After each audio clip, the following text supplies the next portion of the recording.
នេះគឺជាវីដេអូដែលខ្ញុំទៅធ្វើគ្រឿងចាក់នៅក្នុងតតឹងមានបញ្ហាខូចកូនជ្រូកដែលវីដេអូមួយនេះយើងត្រូវទៅពីកន្លែងនៅមួយកន្លែងទៀតនោះយើងទៅធ្វើខាង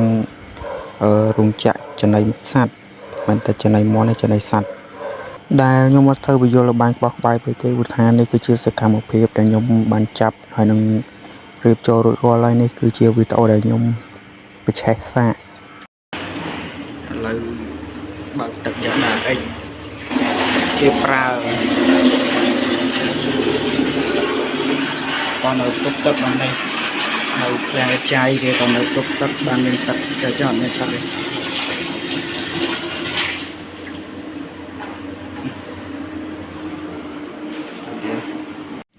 coi thơ ít này sọc số nó tôi khơi ít là một lần tiệt thấy đôi chân non của thà khỏi mùi tiệt ấy đằng em mấy té hôm to pi chọc ca nghe được hàng khen trái nó có dương công an vừa đồng nào mà hàng nó mòn sẽ được cải tiệt tớiធ្វើការនៅរោងចក្រចំណីសត្វហ្នឹងបន្ទាប់ពីមកដល់យើងត្រូវអង្គុយចាំរមាក់ដើម្បីគេដឹកម៉ាស៊ីនវៃម៉ាស៊ីនយើងនៅក្រាស់ចឹងឡើយយើងក៏បានដឹកមកដល់ខ្លួនឯងទេយើងជួលគេដឹកហើយអង្គុយចាំរំតែគេដឹកម៉ាស៊ីនមកលោកព្រះអើយមកតាំងពីម៉ោង 9 រហូតដល់ម៉ោង 10ត្រឹមតែបានចាំនោះហើយដល់ពេលលមកមកដល់គឺគេឲ្យយើងរត់តាមលមកចាប់បារ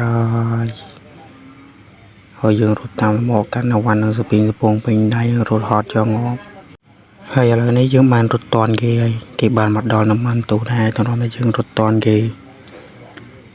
នេះយើងដើមដល់រោងជាងគេនេះនិយាយមែនបានរោងជាងប៉ុណ្ណេះធ្វើការងប់ហើយមើលម៉ាស៊ីនសាទរនឹងប្រព័ន្ធណានៃដឹកកូនលមកទួយមួយបន្ទាប់ពីនឹងយើងមិនទាន់អាចក្បាច់ក្បូរវែងឆ្ងាយយើងធ្វើការងារយើងសិនយើងដល់វគ្គចាប់ប្រឡងឲ្យពេលនេះ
ហើយទីបំផុតម៉ាស៊ីនយើងក៏បានឆេះហើយបេសកកម្មយើងlúcនេះក៏បានជោគជ័យដែរហើយអរគុណច្រើនគ្នាយើងសម្រាប់ការមើលវីដេអូមួយនេះបើចូលចិត្តកុំភ្លេចចុច like និង subscribe ខ្ញុំម្នាក់មួយផងដើម្បីទទួលបានវីដេអូថ្មីៗជាបន្តទៀតហើយមុនទៅផ្ទះដើរលីកេសោទៀត30ចយលមករត់ចោលបាត់